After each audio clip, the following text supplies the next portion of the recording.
How do you get better at understanding the Gospels? You Luke into them. Uh, Three of Jesus' disciples walked into a bar. The fourth one ducked. Yes. All right. You're welcome for that, sixth grade. We are on Luke chapter 24. So this is the third version of the resurrection and the events that happen after it that we're studying. And we'll finish with John. So, like the other Gospels, Luke begins his resurrection by saying that women go to the tomb. So he says they went to the tomb taking the spices which they had prepared. Now it was the women who told of the resurrection to the apostles. Right. So the women get there first. um, and we know that they are going to the tomb in order to prepare Jesus' body for embalming. So embalming is kind of like a ritual cleansing of the body. It helps to preserve the body. It slows the process of decomposing. It helps the body to not smell really bad. So Jesus has had an extremely brutal death, but he's given a very reverent burial. Right? Joseph of Arimathea gave Jesus a tomb, which is something only a very wealthy person would be able to afford.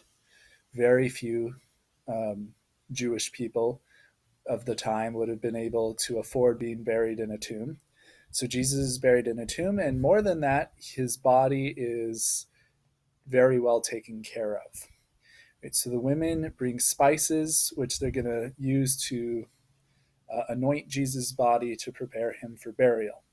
So this is part of why the church teaches that even when Jesus was dead and his soul was separated from his body, his divinity, his divine nature remained with his body as well as with his soul.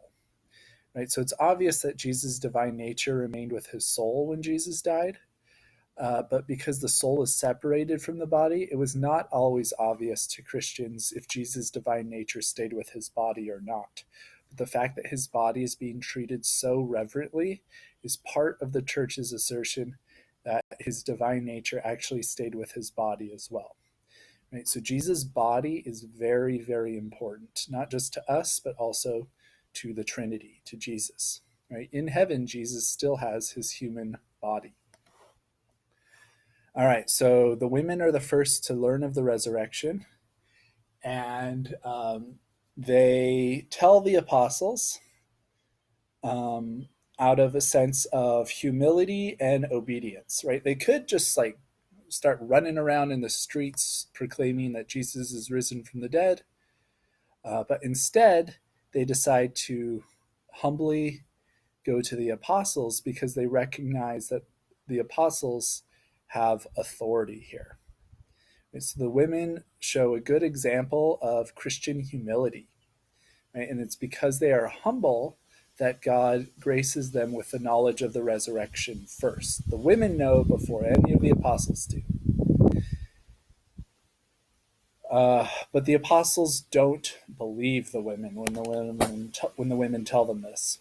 Luke says, "But these words seemed to them an idle tale, and they did not believe them.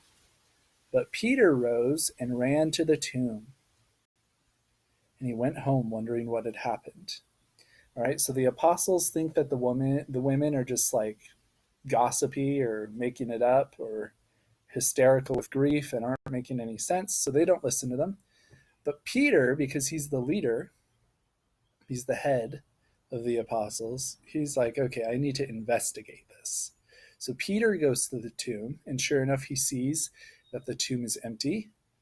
But rather than believing that the women have told the truth, instead, he just gets confused. And he goes home and he's like, I wonder what happened. Where is the body? That's weird.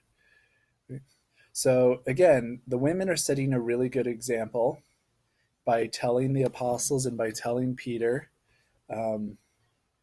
that Jesus is risen. And even though the apostles reject this message and respond foolishly, the women do it anyways out of respect for the authority that the apostles have. Right? So this is an example of obedience. Right? We're obligated to obey legitimate authority even when the authority is flawed. Right? So the Catholic Church has a lot of authority figures in it. We are obligated to obey our bishops, for example, or our pastors. Right? If you're a parishioner at a church, you're obligated to obey your pastor and then to obey your bishop to different extents. And sometimes pastors or bishops say really dumb things or make really dumb decisions. And depending on the situation, even though we know it's wrong and dumb, we might still be obligated to obey. Right? Because just like the first apostles were wrong and were not behaving in a smart way here, we're acting kind of dumb, the women were still obedient to them, still respectful of their authority. All right. Then Luke skips ahead to later on Easter Sunday. And this is the beginning of a story called the Road to Emmaus story. That's how I pronounce it, Emmaus. So it says, basically later on Easter Sunday, there's two disciples, and we know the name of one of them. His name is Cleopas. They are walking to Emmaus, which is a small town a few miles outside of the city of Jerusalem. While they were talking and discussing together, Jesus himself drew near, but their eyes were kept from recognizing him. So these disciples of Jesus are talking about everything that's been happening over the last few days. And Jesus appears on the road next to them and starts to walk with them and starts to talk with them. But they do not recognize who he is. They don't recognize him as Jesus. And Jesus says, "What are you guys talking about?" And the disciples say that they're talking about everything that happened in Jerusalem over the last few days involving Jesus. And they're saying they're very upset and disappointed because they believed that Jesus was going to redeem Israel. And they think that Jesus' death shows that he has failed to redeem Israel. And Jesus responds by saying, "You guys are fools." Right? And then he explains the scriptures to them in a way that shows that it is necessary that the Messiah has to die in order to fulfill his mission. And this makes the disciples, Cleopas and the other guy, feel a lot better. They still don't recognize Jesus, but their hope is rekindled, and they're no longer disappointed in Jesus for dying. They don't think Jesus dying meant that he failed. Right? So even though they don't recognize Jesus, they do want this stranger who's walking with them to hang around a little bit. Right? So it says, "So they drew near to the village which they were going. He appeared to be going further, but they constrained him." So they're going to the village of Emmaus, and Jesus acts like he's going to continue on the road, walking past Emmaus.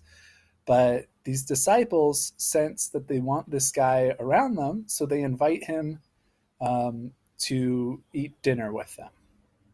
They don't recognize Jesus, but he's brought them a lot of comfort, and so they want him to stick around. So they constrain him. That's what it says. Right? And this is a really good example of how Jesus enters into our lives. Right? Oftentimes we don't recognize the form that Jesus takes when he enters our lives. It could be the form of another person, for example. It could be Jesus could be present within someone, and Jesus can enter our lives through another person. And we usually don't recognize the different ways Jesus enters our lives. Likewise, Jesus is never going to force his way into our lives. Rather, it's almost like we have to constrain Jesus, right? We have to welcome Jesus so strongly, it's like we're constraining him. All right. So I will stop there. we will continue with the road to Emmaus and the rest of Luke chapter 24 in the next video.